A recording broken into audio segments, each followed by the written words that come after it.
we are committed to the performance of our part of the contract, and so in full. I have talked to many Kenyans as I travel out of my office. I was in Murang'a the other day, and speaking to ordinary people,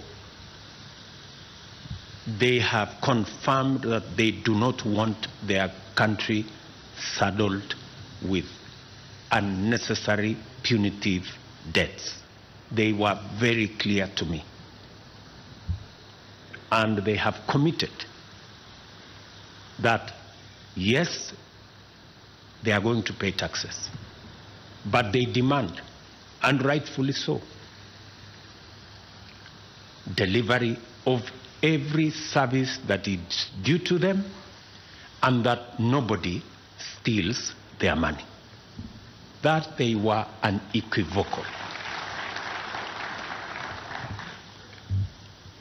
The robust national debate over the bottom-up economics demonstrated that the people of Kenya are highly engaged with the policies that affect their interests and are ready to give good policies a chance. The animation which characterized national and parliamentary debate over Finance Act is, in my view, had more to do with the absence of a consistent culture of promise-keeping in our politics and of faithful alignment between government policy and the people's aspirations. As a result, there are Kenyans who do not even believe that a government has an obligation to deliver its pledges and view manifestos and campaign platforms as empty political performances and meaningless tricks and noise.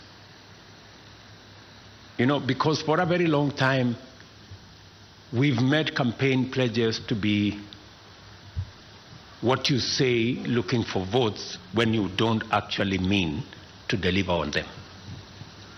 In fact, there are even leaders, including members of the clergy, who have been sympathetic and tried, with the best intentions, to suggest ways of enabling the government and myself to run away from some of the commitments we made in the campaigns. Some clergy have said, I think it's okay. You made a promise, but it's difficult to keep, so just, you know. And it's because of the culture that has been built. Many people did not believe that we are going to have a hustler fund. Many people did not believe that we are going to reduce the cost of fertilizer. Many people did not believe that we are going to hire 55,000 teachers in under 1 year, because commitments, promises have been made with no intention to keep any of those promises. And I see the difficulty that people have when we have to make difficult decisions. They think that we have overcommitted ourselves.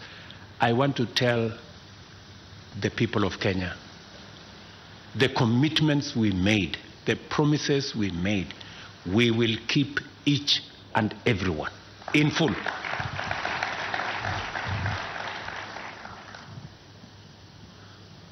Some Kenyans are even suspicious that we are implementing revenue measures without any intention to deliver any public services at all, let alone the elaborate agenda that we have set out. While I appreciate the goodwill and concern, I wish to state in no uncertain terms, in order to clear any confusion and to give comfort to all Kenyans, that this administration is committed, fully committed, to the implementation of the pledges and commitments contained in our bottom-up economic transformation agenda plan. We promised that our government would defend the Constitution and constitutionalism, institutionalize issue-based, performance-oriented politics, and implement better our plan. We shall not run away from any of the commitments therein. We will keep them. This is the context in which we have negotiated, developed, and are today going to witness the signing of the first generation of ministerial performance contract for the financial year 2023-2024.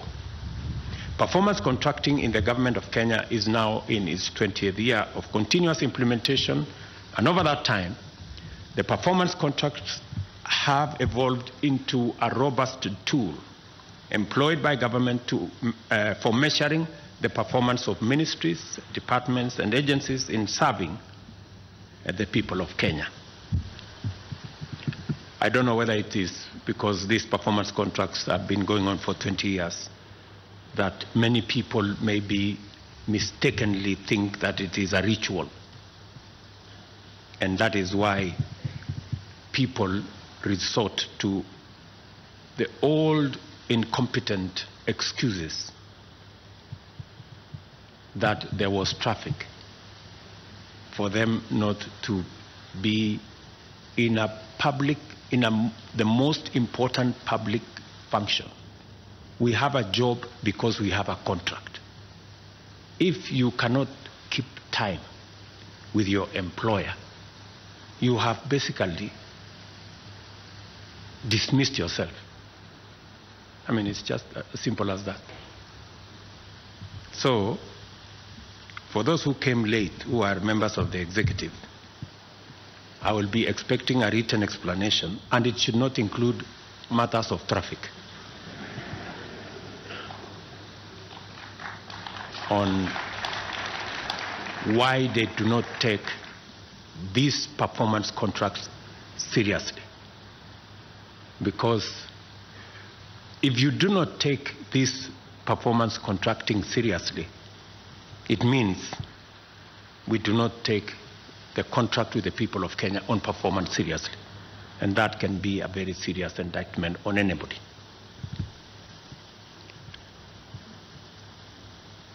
The performance contracts framework has also been critical in enabling government identify, collect, collate, and analyze vital information connected with the performance of public agencies.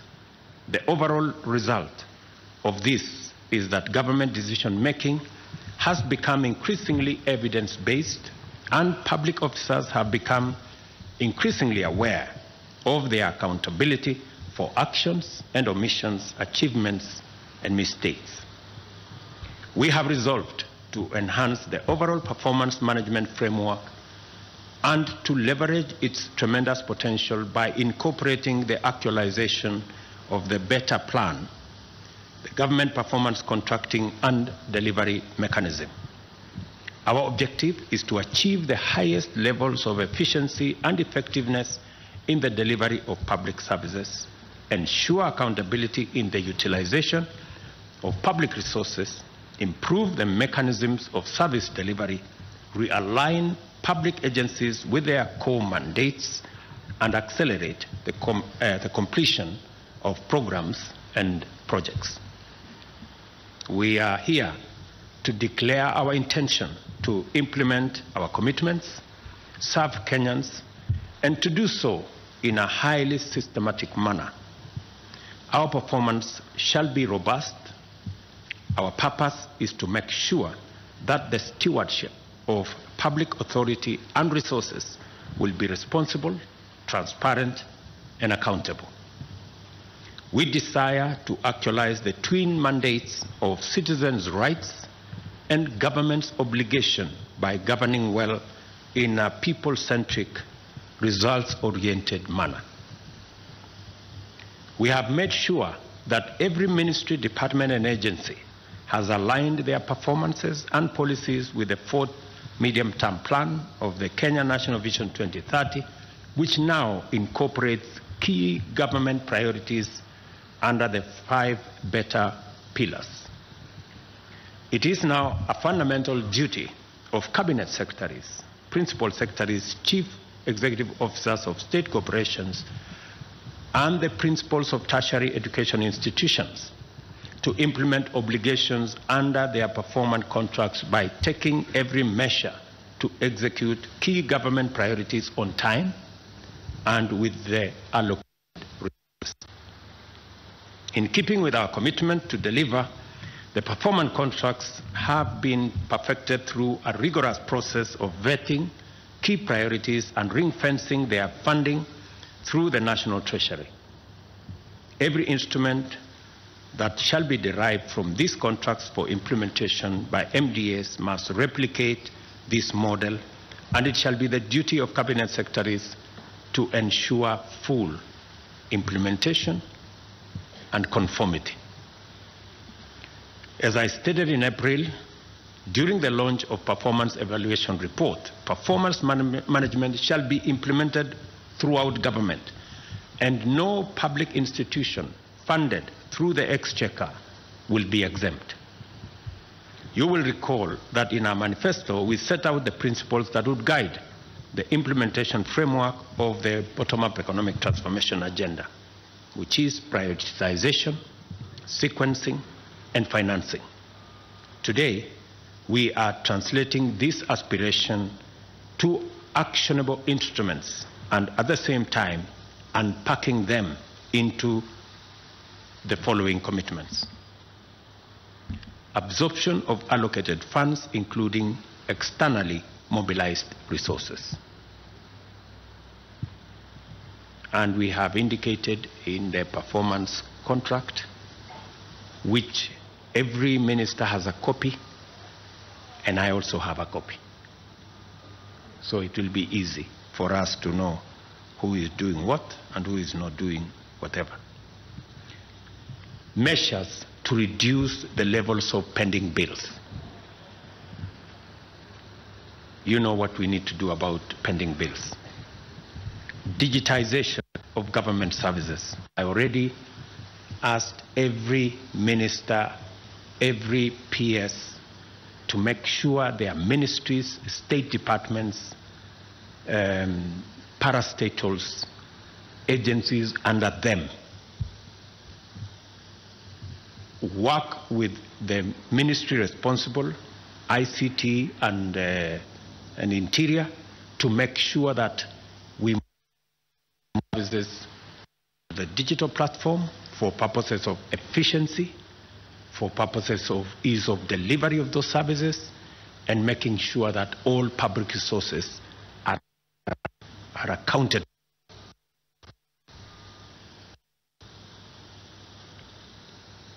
I do not expect that in the next 90 days, before the end of this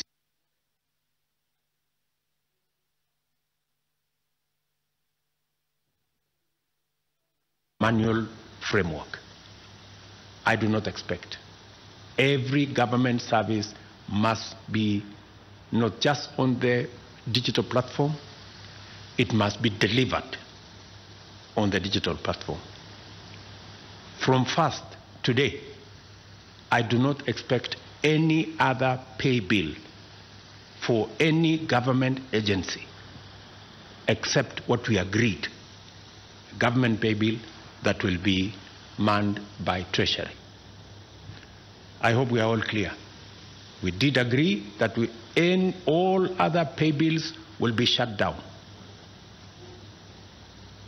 And if there will be one that will be operating after today,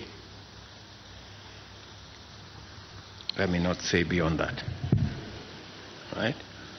Because for purposes of efficiency, we are on a digital platform so that there are no lost files, there are no gray areas, there are no corners that is gathering dust. We want to make sure that we can demonstrate productivity. It's also important that we complete projects. We have projects in ministries, in state departments that are 20 years old. I told the Ministry of Housing, we have markets, 180 markets that were started 15 years ago under the ESP program. We have now committed resources this year. All those markets should be completed as a priority in the next 1 year. All those markets should be ready. Matters environment are going to be front and center of what we will be doing as well. So the National Tree Cover Restoration Campaign is part of the delivery of every ministry and state department. We are looking forward to working on internship and industrial attachment. Again, the ministry concerned, we have agreed on what to do. This was our intention 5 years ago, but it was not delivered because of the old culture of making commitments that we didn't have any intention to keep. On internships this time round, we must keep our commitment. I have already engaged the private sector. We have agreed. Government is going to deliver progressively to 20,000 internships every year. The private sector have committed to me that they will deliver up to 50,000 internships every year. We want to see how we can grow these to 100,000 and make sure that we give a chance to many young people coming out of college, coming out of our universities, to practice what they have learned, either for a year or 2 years, acquire some experience, and find their way into employment and also into the market. Access to government procurement opportunities by young people, women, and persons living with disability. As I have said with clarity, that for a very long time, we invested a lot of resources in our human capital, and rightfully so. This year, we have committed 628 billion Kenya shillings for the education of the people of Kenya. That is huge resources. We are deploying additional resources in the hiring of additional teachers. We're deploying additional resources in making sure that we deliver on our TVET program. We are almost doubling resources that will go to our university education, and we are pulling all our universities from being saddled with debt because of the old funding model.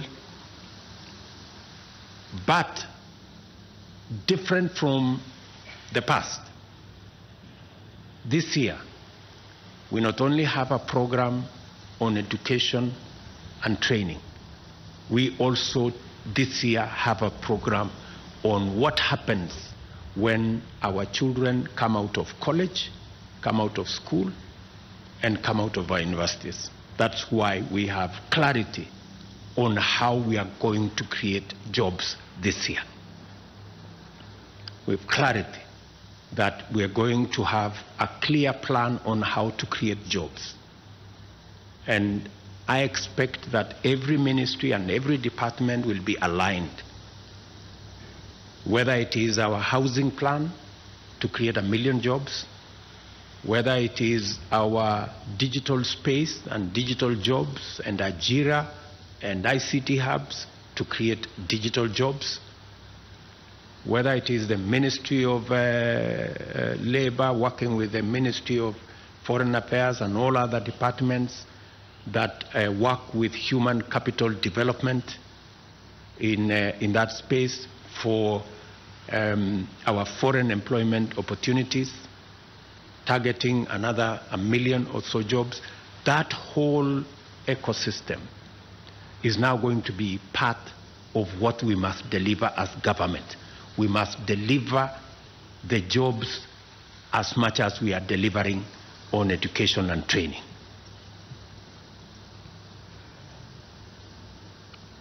We are also going to work on the project and program of local content. As you've all seen, we've talked about Build Kenya, Buy Kenya, Build Kenya. We've talked about local content. For the first time in this year's finance bill, we are making fiscal intervention to make sure that we expand our manufacturing as a percentage of GDP in our country by deliberately discouraging imports that we can produce locally, whether it is cement, whether it is steel, whether it is furniture, whether it is fish, and all the other things that we've always imported when we can manufacture them locally using local talent, local expertise, local resources, and building our local manufacturing and industrial capacity. I am very proud that we are now moving in that direction as part of what we must do. As I mentioned before, many Kenyans have been disappointed by the endless cycles of unfulfilled pledges.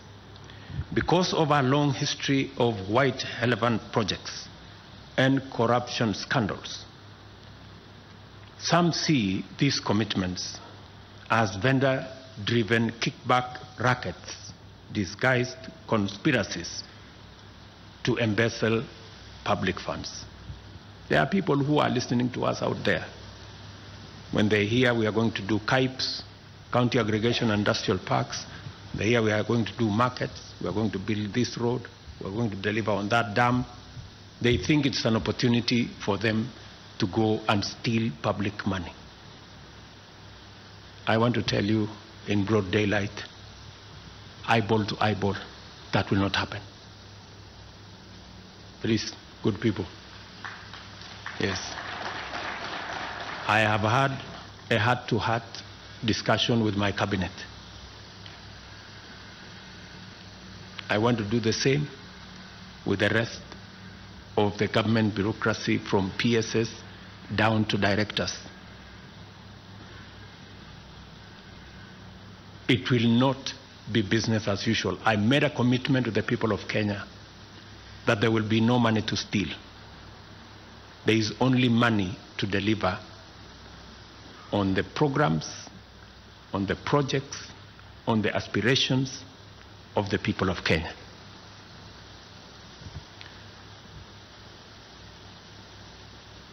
A political culture of poor promise-keeping, as well as endemic corruption, has done significant damage to our social fabric by eroding trust in government and widening the rift that separates citizens' aspirations from government policy. We cannot afford to wait and see where this road may lead, because it has already brought us to a very terrible place. It is time that this comes to an end once and for all. And I promise you, it will come to an end. For those who have engaged in corruption incorrigibly, because I know, for example, the people in the procurement space. There was one lady in one of the roads departments, corrupt to the core. to the extent that she could not be transferred by anybody, even by the minister, because if she was transferred, she will go to court, by the court process, and make sure that she's returned. That is the kind of chronic where corruption has taken us. I hope Mr. Kipchumba Murkomen and Bwana Mbugua, I hope that lady no longer works for the government of Kenya. Yeah. We cannot have such. There are people who have made government offices their private property. You try to transfer them elsewhere, they go to court, they go to some agency, you find them back. It will not happen. Yeah? Those kind of things, we must put them behind us. We are servants of the people of Kenya. We are not their masters. And we serve at the pleasure of the people of Kenya. We don't serve at their mercy. So it's going to be different. It is going to be different. I promise you it's going to be different. And it's not going to be business as usual. And we are not going to wait until public money is lost. The moment there is signs that you have intentions of doing something, we will deal with you firmly and summarily. And because we have enough people in Kenya who can do these jobs. Under our new bold vision of radical transformation, we must simultaneously implement policies, programs, and projects to achieve inclusive growth, and at the same time undertake robust measures to eradicate corruption, wastage, and inefficiency. I have given my solemn undertaking to protect public resources during my term in office.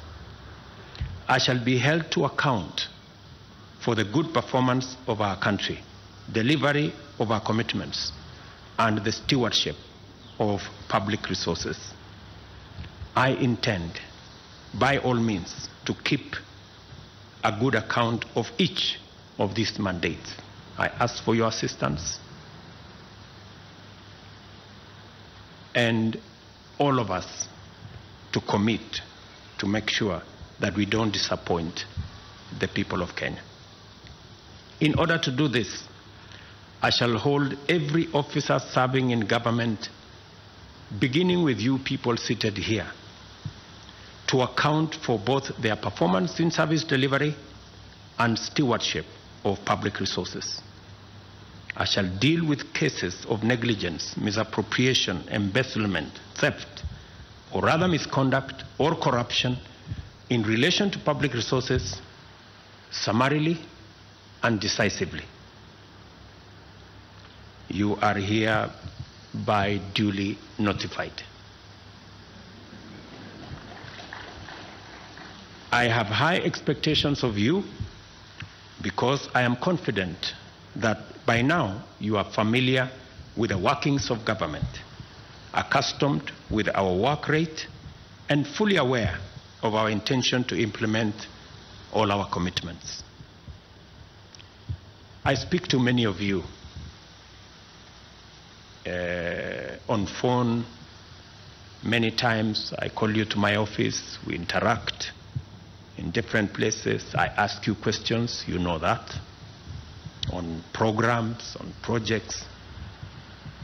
And I find that many of you, the people I speak to, don't even know what is going on in your ministries or departments.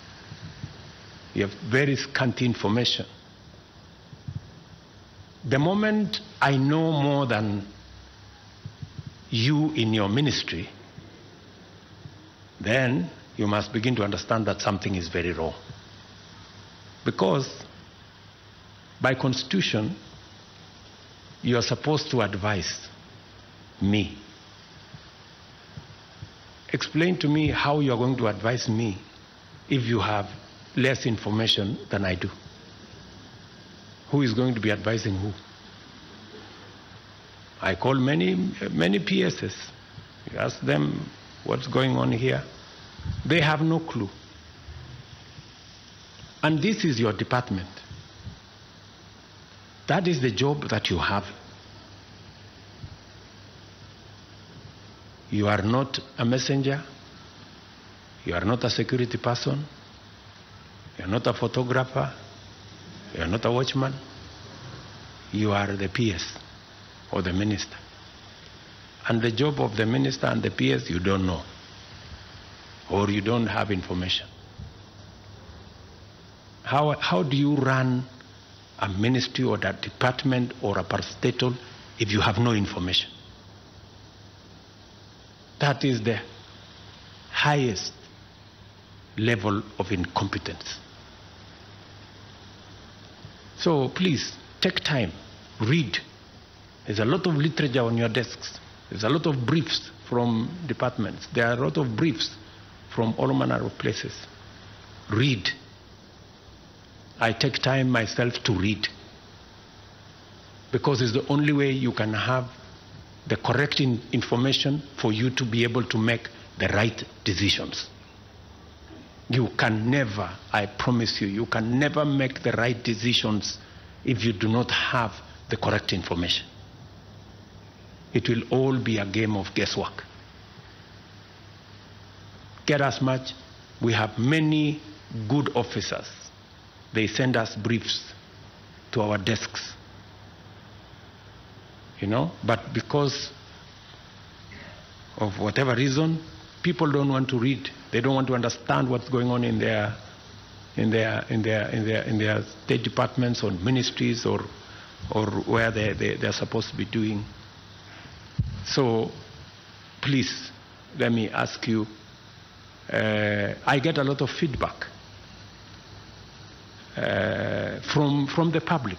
For example, I was in Kwale and I stopped in Likoni, and I was talking to the public, and one of them was asking me, Mr. President, we haven't quite understood how the Hustler Fund Phase 2 is working. How do we form the groups? And I remember I called CS Chelugui. I didn't find him, so I called his PS, and I found her, and I explained to her. I told her, look, the public is not understanding this. Did I call you or not on Sunday? You know, I told you this is what the public is saying. Please do more sensitization on Hustler Fund Phase 2. Sindio? So, feedback, you know, and it's not because of any, we have to perform, you know, we have to perform. So when you hear my deputy saying, find time, travel, but travel and see the people who have hired us, you know, go to different parts of Kenya so that you can get feedback from the public, and on and on and on and on. So this is what we must all, when we talk about citizen-centric, it is ultimately the citizens we are serving. As I have said, I wish all of you, and I have said this with clarity, you have my goodwill. Always, I am always available to any minister, to any PS, if they are not sure of what they are supposed to do. I have instructed the head of public service to be available. My economic team is here. I want them to stand up if they are here this morning. Members of my team, they are here. Simameni, I'm sure, I think some of them got late also. They should know better. So I have deployed a whole team of almost 10 people to assist every state department, every ministry, whenever things are not clear, they are not aligned, you are not sure what our commitment is, they are ready every day with an appointment. You will go through with them. If it is necessary, I normally come in there and we go through the numbers together, we go through the interventions together, we look at how best to deliver, because we are one team. You know, we are one team. And my economic team is not interested in running any ministry. And I have explained this to ministers. They are not interested. They are not in competition with anybody. They just want to assist you to succeed, because in your success is our collective success. And in our collective success is the success of our country. All of us must work together.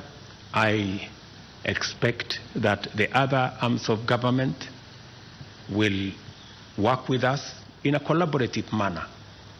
Everybody and every arm of government is discharging their responsibility. We will be supportive of the other arms of government to the extent that we can, within the provisions of the law.